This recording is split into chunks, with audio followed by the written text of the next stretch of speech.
যুক্তরাজ্যের সিটি মিনিস্টারের পদ থেকে ইস্তফা দিয়েছেন টিউলিপ সিদ্দিকী। এবার একই পথে হাঁটতে পারে তার খালাতো বোন সায়মা ওয়াজেদ পুতুল। তাকে ছাড়তে হতে পারে বিশ্ব স্বাস্থ্য সংস্থার দক্ষিণ পূর্ব এশিয়ার আঞ্চলিক পরিচালকের পদটি। ভারতীয় একটি গণমাধ্যম জানিয়েছে এমন তথ্য। সেখানে দাবি করা হয়েছে শেখ হাসিনার অবৈধ হস্তক্ষেপেই পুতুল পেয়েছিলেন এই পদ। এখন মায়ের সঙ্গে সঙ্গে তারও পতনের সময় চলে এসেছে বলে দাবি করা হয়েছে সেই প্রতিবেদনে। 2023 সালে বিশ্ব স্বাস্থ্য সংস্থার দক্ষিণ পূর্ব এশিয়ার আঞ্চলিক পরিচালক হয়েছিলেন পুতুল। অভিযোগ রয়েছে বাংলাদেশের ক্ষমতাচ্যুত সাবেক প্রধানমন্ত্রী শেখ হাসিনার হস্তক্ষেপেই যোগ্য প্রার্থীকে বাদ দিয়ে বিশ্ব স্বাস্থ্য সংস্থার পদ বাগিয়ে নিয়েছিলেন তার মেয়ে সায়মা ওয়াজেদ পুতুল।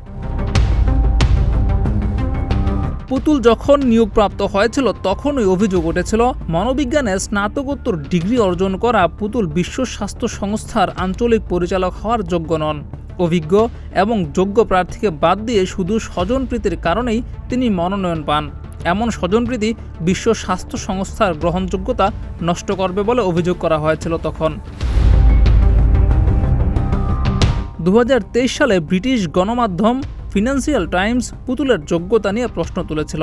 এতে বলা হয় আঞ্চলিক পরিচালক পদের জন্য সায়মা ওয়াজেদ পুতুলের সঙ্গে আরেকজন প্রার্থী ছিলেন নেপালের শম্ভু আচার্য। তিনি ছিলেন বিশ্ব স্বাস্থ্য সংস্থার একজন ঊর্ধ্বতন কর্মকর্তা, যিনি 30 বছর যাবৎ সেখানে কাজ করছেন। এছাড়া জনস্বাস্থ্যের উপর তার পিএইচডি ডিগ্রিও করা ছিল। এমন সব অভিযোগের প্রেক্ষিতে এখন সবার চোখ পুতুলের দিকে। সেও খালাতো বোন টিউলিপের মতোই পদত্যাগ করেন কিনা সেটাই এখন দেখার বিষয়। জিয়াউর রহমান, প্রতিদিনের বাংলাদেশ।